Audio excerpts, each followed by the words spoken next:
Well, as the economy and out of control inflation affect all Americans, some lawmakers are warning the worst is still ahead. Prices did jump 7% over the past year, the fastest pace in nearly 40 years. And we've already been warned gas prices will be going sky high in the coming months. Kentucky Senator Rand Paul joining us right now to discuss his latest report addressing inflation. Senator Paul, good morning to you. Good morning. Since the beginning of the pandemic, Washington has spent $4.9 trillion in COVID stimulus. Tell us how bad monetary policy and this COVID relief you think contributed to the rise of this inflation. I think it's important for people to know that inflation comes from government debt, and then the government pays for its debt by printing new money. The Federal Reserve basically creates money out of thin air, pays for the debt, but when they do, they increase the money supply. So imagine that we double the money supply. You say, oh, this is great, I have all this extra money, but that money chases the goods, raises the prices, and so we're paying for it now. But the inflation of this year, when you go to the gas pump and you're paying more, you go to the grocery store and you're paying more and more and more, this is a result of last year's borrowing. There's a little bit of a lag time. So we're still borrowing. We borrowed about $3 trillion last year. We'll probably borrow $3 trillion this year. And that borrowing leads to more inflation. So my concern is that this could get out of control.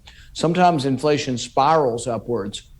7% is bad enough if you didn't get a pay raise, but imagine if it's 14% or 20%, or lo and behold, what if the Democrats make us Venezuela, where you have 100% inflation a month or a week and they destroy the currency? That's what happens when you promise something for nothing.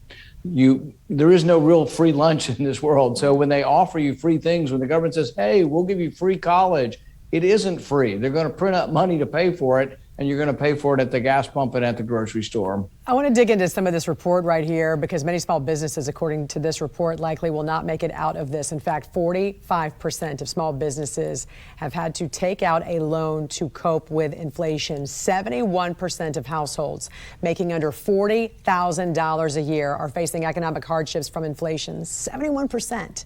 So, Senator, what's going to turn this around? Because as you mentioned, there's a lag time for all this borrowing. You got to quit digging the hole deeper, so we have to quit borrowing. And you're exactly right that this disproportionately hurts the poor. So the Biden promise was that he wasn't going to put new taxes on anybody making less than $400,000, and that's most of us. So we're like, oh, well, we'll be fine. He's not going to tax us. He's going to tax those other people. The problem is he is taxing all of us. The free stuff that the Democrats are offering is paid for by borrowing and then paid for with inflation. So yes, we have to be very conscious of this, but it is basically a tax, and it disproportionately hurts the working class. If you make $28,000 a year, obviously, when your grocery prices go up, it hurts you more than somebody that makes $100,000 a year. So what we have to realize is that inflation is disproportionately hurting the working class and the poor. Well, we already are paying 7% more, so we already have this 7% tax, it would appear, right? What should Americans be prepared to see in the months to come? My fear is that we'll get an economic slowdown. See, right now we've been recovering because the government gave us an artificial lockdown and the government destroyed the economy. And I think this was a mistake because it really didn't change the trajectory of the virus. The virus came and has killed, nearly 1 million people in our country, and it did that despite the lockdown. But the lockdown crippled our economy. We're still recovering from that. And as we do, lots of jobs have been created. My fear is that as inflation takes hold, or if it should spiral up, that we'll get what happened in the 1970s when the economy comes to sort of a grinding halt and no longer creates jobs. And then what you find is the wages, even though wages are rising, don't rise as fast as inflation, and workers get poorer and poorer. That's what I don't want to see happen. And so basically we have to quit, promising people stuff for free. We can't give away stuff we don't have. And I think people deep down in their gut realizes that. They all liked getting a check. Who's going to return a check if you get a check from government? But they need to realize we're paying the penalty now for passing out checks to everyone. And aside from the economy, I want to talk about some of the other crises that we've seen in this country this past year. Of course, the president did give a press conference yesterday, and here was his response to the growing aggression from Russia and how soon they could invade Ukraine, and what his response would be to this. It's one thing if it's a minor incursion and then we end up having a fight about what to do and not do, et cetera.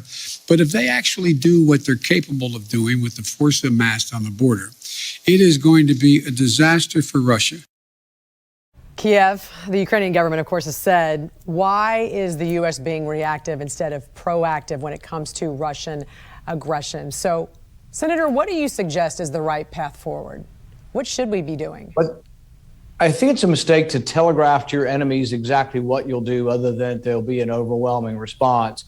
Telegraphing what you'll do and sort of indicating that maybe a minor incursion won't be too bad is a terrible signal to send.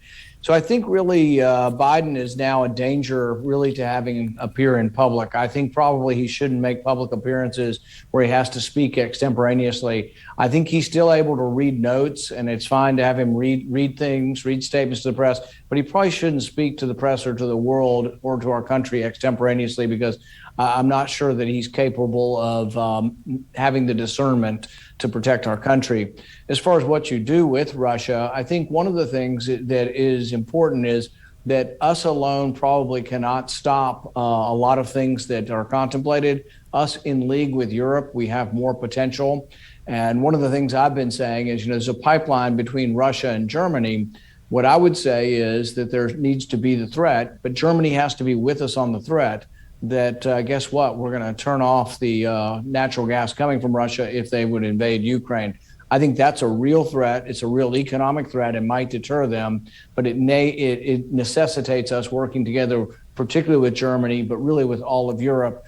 And the proximity of Europe should be wanting to help us. We should be in league with Europe, and Europe should be standing strong.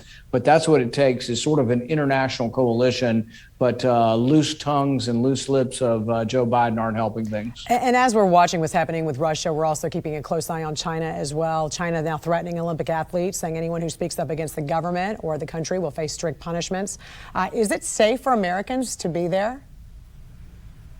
I don't have the absolute answer on that. I do think that there needs to be a condemnation of the human rights abuses in China, this idea that to travel or to do anything, you need permission from your government. But we also need to see what's going on in China and not try to emulate that. I mean, looks like Australia wants to become China. So, it makes me hesitant to want to go to an authoritarian place like Australia, because they're setting up camps for people who make a medical decision. And so whether to be vaccinated or not. And so I'm just appalled at the free world, how they are actually trending towards the controls that China has. They all condemn China, but then many of them are acting as if they want to embrace Chinese authoritarianism with their own population. I think this is something that we all need to resist. Look, people who want to mandate a vaccine, there's no science behind it stopping the transmission now. We have almost 500,000 to 1 million people a day getting it. Now, I'm not saying you shouldn't get it. It might be advisable for your health, but it is not something that should be mandated, particularly on children who are not dying from this disease. It should be free choice. And I'm just appalled by countries, Austria, Australia, locking people up because they want to make their own medical decisions. It's horrific and reminiscent of China. Senator Paul, we appreciate you joining us this morning. Thank you.